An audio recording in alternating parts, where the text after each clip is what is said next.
Hello and welcome to the Round 22 edition of the NRL Rewind. I'm Phil Whitehead. As always, a lot of stories coming out of this weekend in the NRL. We're creeping ever closer, as always, to the 2011 final series. But let's get everything started this week with a look back at the weekend's action with the weekly wrap. To Friday night, where the North Queensland Cowboys, still without Jonathan Thurston, were hosted by the Bulldogs. The Dogs aren't likely to figure in the finals, but managed to keep their hopes alive with a 14-6 win. It was an unattractive match, and the play from the Cowboys was similar to how they've historically fared without Thurston. But there is hope on the horizon, with Thurston being named in the team to face the Broncos in Darren Lockyer's 350th first-grade game next Friday.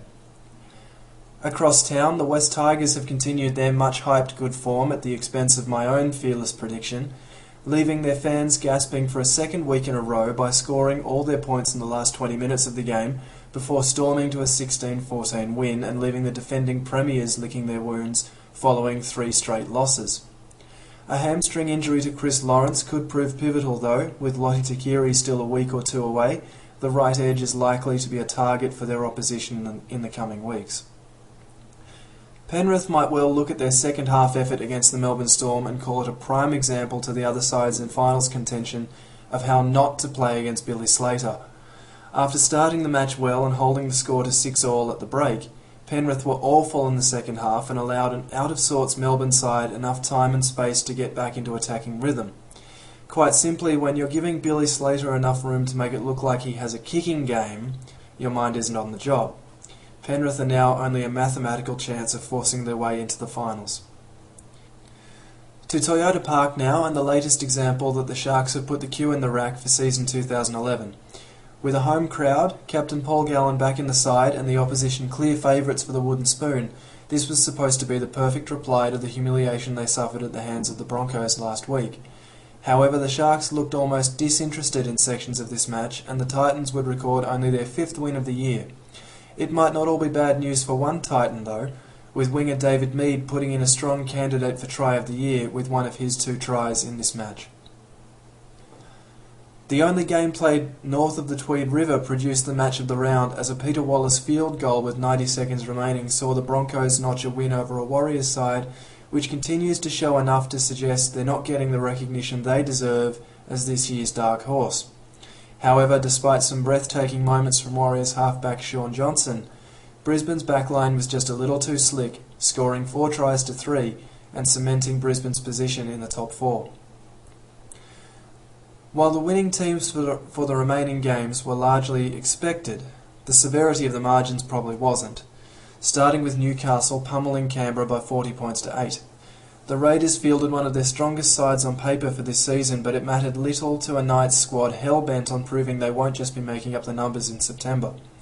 Newcastle's right fringe of Adam McDougall and Akili Uate combined for 4 of their team's 7 tries and looked as good as any backline duo in the NRL right now. Manly returned to the winner's circle and maintained their spot in the top 2 with an emphatic 28-point thumping of the Roosters. The margin flattered the Chooks, with Jamie Lyon having a shocker in front of goal, missing 6 of his 8 conversion attempts on a relatively still day.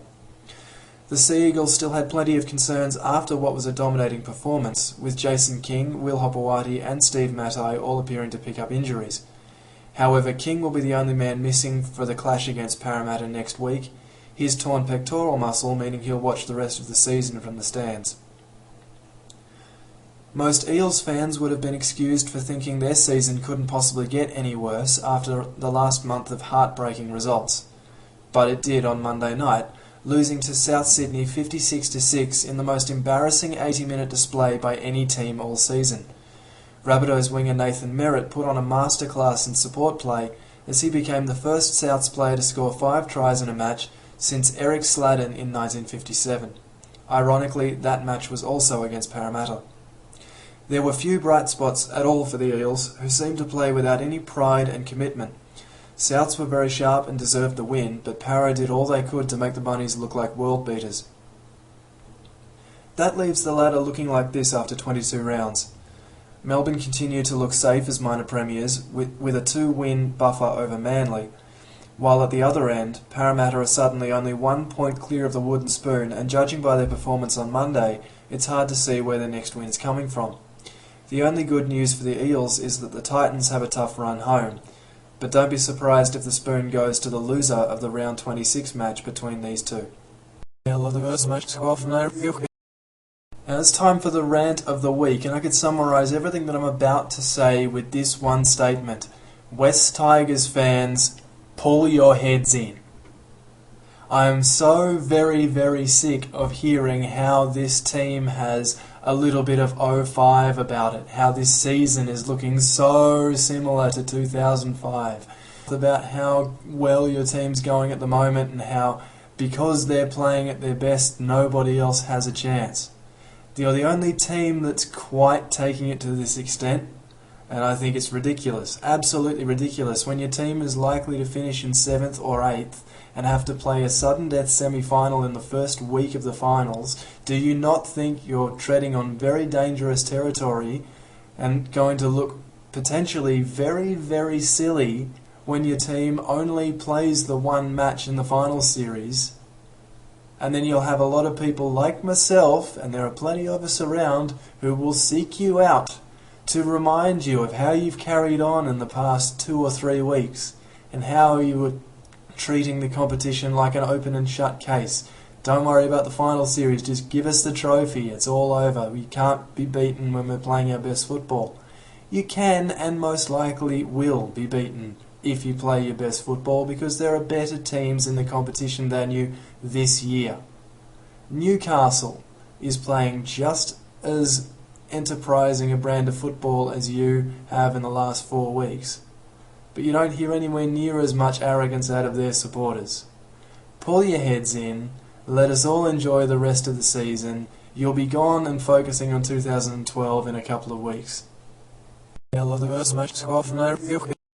Fearless prediction time now, and after last week with the West Tigers putting pay to my last prediction that the Dragons would go through the remainder of this season undefeated into the finals, I'm looking to bounce back and get one right this week, and I'm looking at Friday night being, of course, the big clash between the Cowboys and Broncos.